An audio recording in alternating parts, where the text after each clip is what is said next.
वैसे तो लौंग दिखने में बहुत छोटा सा नज़र आता है, लेकिन ये बहुत से खुसूसियात से भरी है।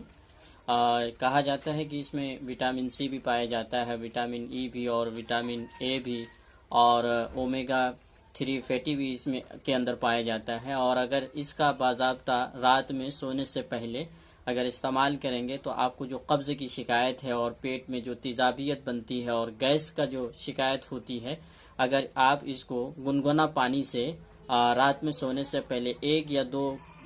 अदद आप अगर इस्तेमाल करते हैं तो ये सारे प्रॉब्लम से आपको धीरे धीरे निजात मिलनी शुरू हो जाएगी। वैसे तो आप ये इसको बाज़ाब्ता कभी भी खा सकते हैं, लेकिन रात में सोने से पहले अगर आप इसका इस्तेमाल करते हैं तो आपको इसका ज़्यादा बेनिफिट मिलेगा और इसका ज़्यादा ही फ़ायदा मिलेगा। अगर आप इस तरह की वीडियो देखना चाहते हैं तो हमारे चैनल को ज़रूर सब्सक्राइब कर लें और लाइक और शेयर करना बिल्कुल भी मत भूलें।